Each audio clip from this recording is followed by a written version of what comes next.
Hello everyone, welcome back to our channel Bond of Learning. आज हम इस video में इंग्लिश ग्रामर का एक बहुत ही इम्पॉर्टेंट टॉपिक डिस्कस करने वाले हैं। वो है agreement of subject and verb. ये बहुत ही इम्पॉर्टेंट है क्योंकि ये अगर बच्चों को नहीं आएगा तो आगे जाके इंग्लिश ग्रामर में उन्हें सेंटेंसेस फ्रेम करने में दिक्कत आ सकती है। इस टॉपिक को क्लियर करने के लिए हमारे दूसरे भी कुछ ग्रामर के टॉपिक्स हैं जो कि बच्चे को थोड़े थोड़े क्लियर होने चाहिए। अगर आपको ये सारे टॉपिक्स थोड़े बहुत भी आते हैं तो आप ये टॉपिक समझ पाएंगे, बट अगर आपको ये नहीं आते हैं तो आप पहले ये सीखिए। ये सारे जितने भी टॉपिक्स हैं जैसे sentence, subject, predicate, verb, tenses, singular, plural, ये सारे आपको मेरे चैनल पे इंडिविजुअल वीडियोस इनके सबके मिल जाएंगे। आप देख सकते हैं इंग्लिश की प्लेलिस्ट में जाकर। ठीक है, तो लेट्स स्टार्ट द वीडियो। देखिए, सबसे पहले कि हम जानते हैं सेंटेंस क्या होता है, ग्रुप ऑफ वर्ड्स होता है, ठीक है, जो कि प्रॉपरली अरेंज होता है। ओके, और ये प्रॉपरली अरेंज तब होता है जब इसमें सब्जेक्ट एंड वर्ब का एग्रीमेंट सही होता है अकॉर्डिंग टू द रूल। वो हम बाद में डिस्कस करने वाले हैं। अभी आप देख लीजिए कि आपको क्या क्या पता होना चाहिए ये टॉपिक समझने के लिए।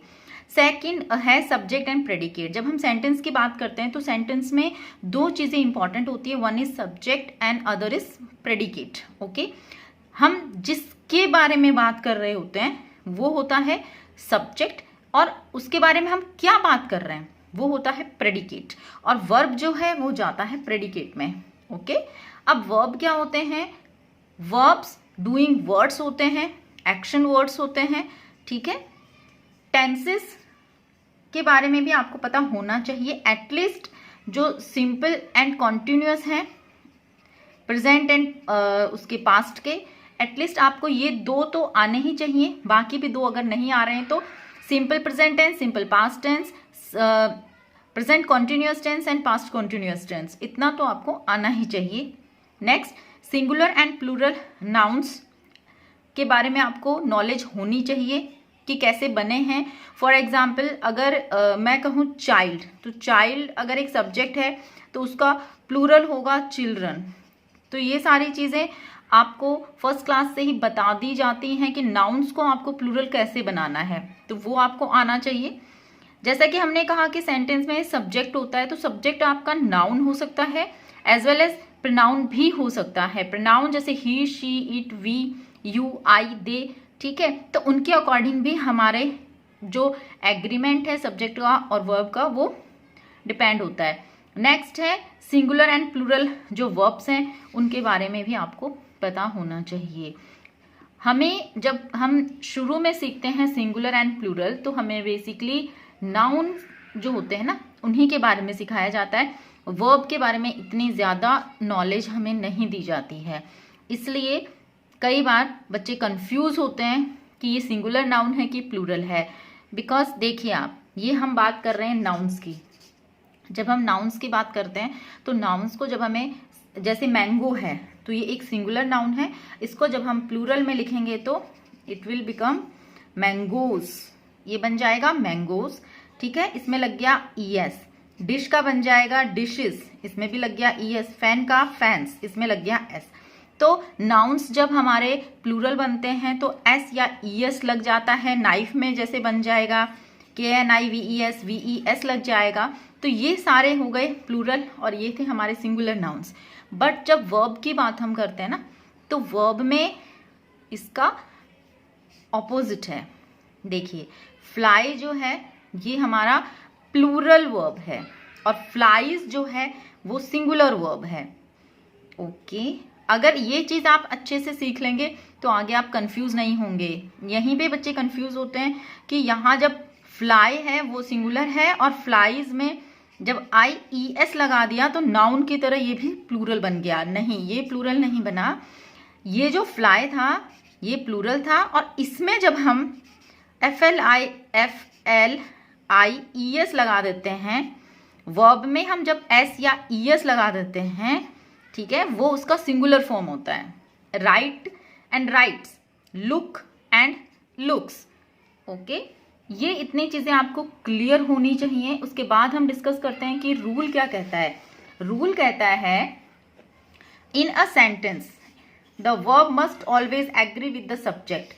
वर्ब सब्जेक्ट के अकॉर्डिंग होगा, वर्ब जो है वो सब्जेक्ट को फॉलो करेगा इन नंबर एंड पर्सन, ठीक है। The verb in the sentence must be singular if the subject is singular. अगर हमारा सब्जेक्ट सिंगुलर है तो वर्ब भी सिंगुलर ही होगा, और अगर सब्जेक्ट प्लूरल है तो वर्ब भी प्लूरल होगा। If the subject is plural then the verb will be plural as well.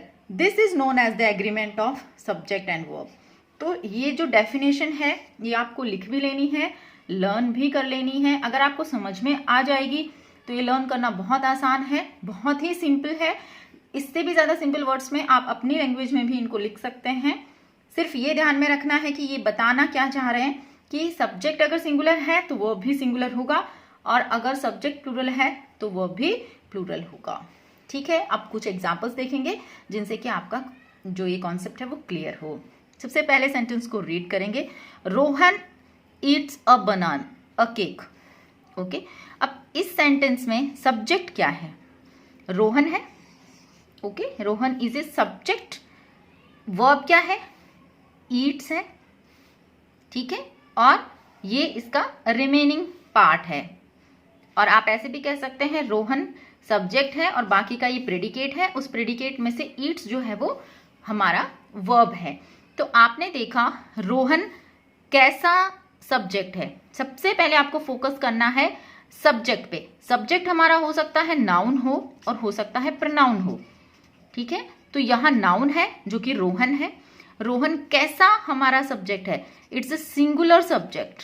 Okay, ये कैसा है? सिंगुलर सब्जेक्ट है, इसलिए जो इसमें वर्ब हम यूज करेंगे वो ईट आएगा कि ईट्स आएगा। हमने पहले डिस्कस किया है कि वर्ब में जब एस या ईएस लगता है वो सिंगुलर फॉर्म होता है वर्ब का। Okay, so we are using eats. Rohan eats a cake. Similarly अब नेक्स्ट देखिए चिल्ड्रन। चिल्ड्रन क्या है? It's a plural subject. ये क्या है? प्लूरल सब्जेक्ट है। तो हम यूज करेंगे चिल्ड्रन ईट अ केक। बच्चों ने एक केक खाई, ठीक है। तो यहाँ ईट आ गया जो कि एक कैसा वर्ब है? प्लूरल वर्ब है। ओके, नेक्स्ट देखिए Raju does his homework every day. तो राजू क्या है? कैसा है subject? It's a singular subject. Does क्या है? ये है हमारा सिंगुलर वर्ब। ओके, और इसका प्लूरल होता है do. They do their homework every day. अगर हमारा जैसे आप देख रहे हो यहाँ पे क्या है? प्लूरल है, ठीक है, प्लूरल प्रोनाउन है ये वर्ब। ये जो हमारा दे जो है यहाँ पे सब्जेक्ट जो है वो प्लूरल है, ठीक है, प्लूरल सब्जेक्ट है और वो भी प्रोनाउन है ना दे। ओके, तो यहाँ हमने डू यूज किया। इससे आपका कॉन्सेप्ट क्लियर होगा। ऐसे आप अपनी बुक में से बहुत सारे सेंटेंसेस निकालिए, कोशिश कीजिए। जैसे यहाँ पे लिखा है singular subject plural subject, singular verb plural verb, इस टाइप से लिख के आप कीजिए। जब आप इस टाइप से एक बार लिख लेंगे तो आपको ये कॉन्सेप्ट क्लियर होगा कि जब सिंगुलर सब्जेक्ट होगा तो सिंगुलर ही वर्ब होगा, प्लूरल अगर सब्जेक्ट है तो प्लूरल ही वर्ब होगा। इसके लिए सबसे सिंपल इस टाइप के क्वेश्चंस आप बना सकते हैं। जैसे शीना है और इसमें रिमेनिंग पार्ट आपको लिखने की जरूरत नहीं है। शीना के साथ क्या आएगा? लाइक की लाइक्स आएगा। बाकी के पार्ट को आप कुछ भी फ्रेम कर सकते हैं, बट आपको इतना पता होना चाहिए कि शीना यहाँ पे अगर किसी सेंटेंस में सब्जेक्ट है तो वो कैसा है? It's a singular, so we are using likes. तो इस पे टिक कर दीजिए। मोहन एंड राम। देखिए जब एंड कंजक्शन से दो नाम या दो हमारे नाउन्स ज्वाइन होते हैं ना तो हम उनको प्लूरल मानते हैं। इसमें कंफ्यूज नहीं होना है, प्लूरल दो लोगों के बारे में बात। अगर वर्ब की हम बात करें कि अगर जैसे हैव, हैज या हैड आएगा या इज, एम, आर या वॉज आता है तो वो कैसे फॉलो होता है? वो भी सेम ही होता है। हमने जैसे कि पहले क्लासेस में सीखा है कि हमारे जो सिंगुलर नाउन्स होते हैं वहां हम हैज यूज करते हैं, ठीक है। प्लूरल्स में हम हैव यूज करते हैं। पास्ट टेंस के लिए हम चाहे वो सिंगुलर हो या प्लूरल हो हम हैड यूज करते हैं। वही इसमें भी चलेगा। फॉर एग्जाम्पल आई के साथ हमें एम यूज करना है, ही, शी, इट और सिंगुलर नाउन के साथ इज यूज करना है, ठीक है। एंड यू वी दे और प्लूरल नाउन के साथ हमें आर यूज करना है। ये तो हमें बहुत अच्छे से पहले ही सिखा दिया जाता है, ये तो हमें आता है। सिमिलरली पास्ट टेंस में आई के साथ वॉज यूज करना है, ही शी इट और सिंगुलर नाउन के साथ भी वॉज यूज करना है, दे यू वी और जितने भी प्लूरल नाउन्स हैं उनके साथ हमें वर यूज करना है।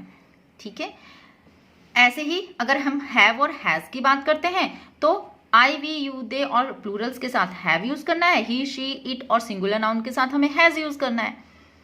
ऐसे ही ये तो पास्ट टेंस की, अगर हमारा कोई सेंटेंस पास्ट टेंस में है, ठीक है, और उसमें अगर आपको चूज करना है ये वाला कि हैड आपको यूज करना है, वर्ब आपको यूज करना है, तो पास्ट टेंस में अगर हम इस टाइप के वर्ब्स की, बी वाले वर्ब्स की बात करते हैं तो सभी में हैड आता है, चाहे वो सिंगुलर हो या प्लूरल हो। ठीक है, तो पास्ट टेंस में तो सारों में हैड है, प्रेजेंट टेंस में सिंगुलर में हैज है, प्लूरल में हैव है। ठीक है, आई और यू के साथ जो भी एक्सेप्शंस हैं वो आपको याद रखने हैं। ओके, नेक्स्ट आप देखिए, यहाँ कुछ जैसे कि एग्जाम्पल है, I am very happy, I was sad yesterday, he is a good student, they are good dancers, he has a new friend, they have lots of books, I we you they had a beautiful house. ठीक है, इस type से अगर आपको कहीं भी कोई doubt हो आप मुझसे कमेंट बॉक्स में कमेंट करके पूछ सकते हैं। आगे देखते हैं कि रूल्स क्या है। जब दो नाउन या प्रोनाउन, जो हम पहले भी बात कर चुके हैं, एंड के साथ अगर ज्वाइन होंगे तो हम उन्हें प्लूरल मानेंगे, और प्लूरल मानेंगे इसीलिए जैसे मोहन एंड सोहम के साथ हमने आर यूज किया है, आर हम प्लूरल्स के साथ यूज करते हैं। My friend and I go to the beach, तो गो भी क्या है, प्लूरल वर्ब है। ठीक है, we use a singular verb with a collective noun, अगर कलेक्टिव नाउन्स के बारे में हम बात करते हैं तो उस समय जो वर्ब आएगा वो हमारा सिंगुलर होगा। फॉर एग्जाम्पल यहाँ देखिए, द क्राउड ऑफ पीपल, तो ये हमें पता है इट्स अ कलेक्टिव नाउन, वो भी हम पहले पढ़ चुके हैं, तो इसलिए हम उसको, जो कलेक्टिव नाउन है उन्हें हम सिंगुलर मानते हैं, इसलिए हमने यहाँ पे देखो इज यूज किया हुआ है। ठीक है, name of subject, name of subjects जैसे मैथ्स है, फिजिक्स है, हम देखते हैं उनमें लास्ट में एस होता है, वो ऐसे साउंड करते हैं कि हम किसी प्लूरल के बारे में बात कर रहे हैं, बट ऐसा नहीं होता है। वो फिजिक्स एंड मैथ्स हैं, उनके साथ भी हम, उनको भी हम क्या करते हैं, सिंगुलर ही मानते हैं। ठीक है, जैसे कि एक सेंटेंस देखिए, physics is too difficult for me, तो ये इज ही है क्योंकि मैं एक सब्जेक्ट की ही बात कर रहा हूं यहाँ पे। Name of books and names of countries take a singular verb, जैसे किसी भी बुक का नाम है, चाहे वो लास्ट में उसमें एस आ रहा है, या जैसे ये है ब्यूटी एंड द बीस्ट, तो ये लग रहा है कि दो के बारे में बात हो रही है, बट ये किसी बुक का नाम अगर है तो हम उसको भी सिंगुलर मानते हैं। कंट्रीज का एग्जाम्पल देखिए, द यूनाइटेड स्टेट्स, तो ये लग रहा है कि हम प्लूरल की बात कर रहे हैं, बट नहीं, हम एक ही ग्रुप की बात कर रहे हैं, वो भी हम सिंगुलर मानते हैं। तो बुक्स के नेम, कंट्रीज के नेम और सब्जेक्ट्स के नेम और कलेक्टिव नाउन्स के नेम, उनको देख के कंफ्यूज नहीं होना है, उन्हें हम सिंगुलर वर्ब के साथ ही लिखेंगे, उसमें सिंगुलर वर्ब ही हमें यूज करना है। और एंड जो कंजक्शन है उसमें दो नाम अगर आ रहे हैं तो हम उसको प्लूरल वर्ब के साथ लिखेंगे। ओके, ये रूल्स थे और ये हमारा आज का वीडियो था। आई होप आपको अच्छा लगा होगा, आपके लिए यूजफुल रहा होगा। कोई भी अगर इससे रिलेटेड डाउट है तो आप मुझसे कमेंट बॉक्स में कमेंट करके पूछ सकते हैं। मिलते हैं अगले वीडियो में। Thank you so much for watching.